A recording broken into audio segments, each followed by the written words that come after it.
സാങ്കേതിക കാരണങ്ങൾ പറഞ്ഞ് 2 വർഷക്കാലം കടപുഴ പാലത്തിന്റെ നിർമ്മാണം തടസ്സപ്പെടുത്തിയത് LDF-ഉം ജോസ് കെ മാണിയും.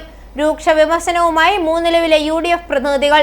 തങ്ങൾ ഹൈക്കോടതിയിൽ നടത്തിയ നിയമ പോരാട്ടത്തിനൊടുവിലാണ് ഗത്യന്തരമില്ലാതെ ഇപ്പോൾ പണം അനുവദിച്ചിരിക്കുന്നതെന്നും UDF നേതൃത്വം അവകാശപ്പെട്ടു.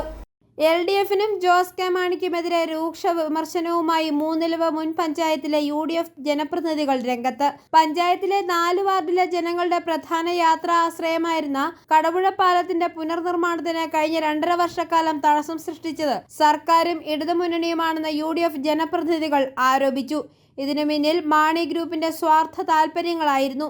ഇത് UDF ഭരണസമിതിയെയും UDF MLA-യും മോശക്കാരായി ചിത്രീകരിക്കാനുള്ള രാഷ്ട്രീയ നീക്കത്തിന്റെ ഭാഗമായിരുന്നുവെന്നും നേതാക്കൾ ചൂണ്ടിക്കാട്ടി. ബൈറ്റ് ജനങ്ങളുടെ യാത്രാക്ലേശം പരിഹരിക്കുവാനുള്ള നിരന്തര ശ്രമങ്ങൾ പഞ്ചായത്ത് ഭരണസമിതിയും MLA-യും MP-യും പ്രതിപക്ഷ നേതാവും അടക്കമുള്ളവർ നടത്തിയിരുന്നു. ഇതിനായി മുഖ്യമന്ത്രിയെയും പൊതുമരാമത്ത് മന്ത്രിയെയും പലവട്ടം നേരിൽ കണ്ടിരുന്നുവെന്നും അപ്പോഴെല്ലാം പണത്തിന്റെ ദൗർലഭ്യവും സാങ്കേതിക കാരണങ്ങളും പറഞ്ഞ് ഫണ്ട് അനുവദിക്കാതിരുന്നവർ തങ്ങൾ ഹൈക്കോടതിയിൽ നടത്തിയ നിയമ പോരാട്ടത്തിനൊടുവിലാണ് ഗത്യന്തരമില്ലാതെ ഇപ്പോൾ പണം അനുവദിച്ചിരിക്കുന്നതെന്നും UDF നേതൃത്വം അവകാശപ്പെട്ടു. കേരള കോൺഗ്രസ് മാണി ഗ്രൂപ്പിന്റെയും ഇടതുമുന്നണിയുടെയും ജനവിരുദ്ധമായ ഇരട്ടത്താപ്പ് ജനങ്ങൾ തിരിച്ചറിഞ്ഞിട്ടുണ്ടെന്നും അവർ ചൂണ്ടിക്കാട്ടി. വാർത്താ സമ്മേളനത്തിൽ നേതാക്കളായ ജില്ലാ panchayat vice president Bindu Sebastian, മുൻ പഞ്ചായത്ത് പ്രസിഡന്റുമാരായ Charlie Isaac, Joshi Joshua, PL Joseph, Erattupetta block panchayat member Stanley Mani, UDF chairman Shine Parayil, UDF convener Unni Muttath, DCC general secretary CT Rajan എന്നിവർ പങ്കെടുത്ത് സംസാരിച്ചു.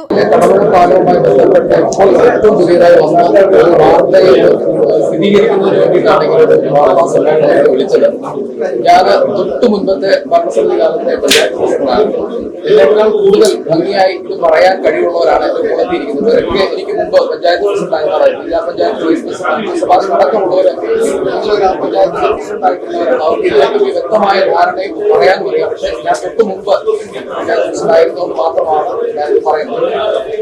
2021 10-ാം മാസമാണ് കടപുഴ പാലം പ്രകൃതിക്ഷോഭത്തിൽ നശിച്ചത്.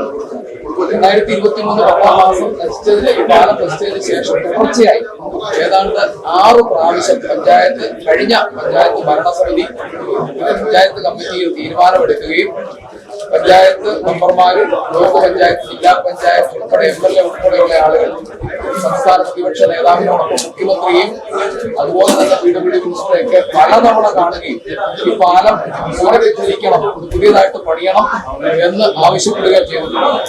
അത് 2021 മുതൽ ഏതാണ്ട് 2023 അവസാനം വരെ നിരന്തരമായി പഞ്ചായത്ത് ഭരണസമിതി ആവശ്യം അങ്ങനെ ഒരു തരത്തിലും സംസ്ഥാന സർക്കാർ ഇതിനകത്ത് ഇടപെടാതെ വന്നപ്പോൾ MLA-യുടെ ആസ്തി വികസന ഫണ്ടിൽ നിന്ന് 3 കോടിയിലധികം രൂപ പാലം പണിക്ക് വേണ്ടി മാറ്റിവെച്ച സാഹചര്യത്തിൽ അന്ന് വീടുകുണ്ടി പറഞ്ഞൊരു കാര്യം, ഈ MLA ഫണ്ട് ഉപയോഗിച്ച പണി അവിടെ പൂർത്തീകരിക്കാൻ കഴിയില്ല, കാരണം അത് പഞ്ചായത്തിന്റെ ആസ്തിയിൽ ഉൾപ്പെട്ട വഴിയായതുകൊണ്ട് MLA ഫണ്ടിൽ പൂർത്തീകരിക്കാൻ കഴിയില്ല എന്ന് ആവശ്യപ്പെട്ടു. അപ്പോൾ പഞ്ചായത്ത് കമ്മിറ്റി ഒരു തീരുമാനമെടുത്തു, ഈ റോഡ് PWD ഏറ്റെടുത്തു. പക്ഷെ അതിന് PWD തയ്യാറാകാതെ വന്നതുകൊണ്ട് MLA-യുടെ ഫണ്ട് ദീർഘകാലം ഒരു പദ്ധതിക്ക് വേണ്ടി വെച്ചത് പൂർത്തീകരിക്കാൻ കഴിയാതെ വരുന്ന സാഹചര്യത്തിൽ മറ്റ് ആവശ്യങ്ങൾക്ക് വേണ്ടി, പ്രവൃത്തികൾക്ക് വേണ്ടി ആ ഫണ്ട് അവിടെ മാറ്റിയിട്ടുണ്ട്. അതിനുശേഷം i4U ന്യൂസ് പാല.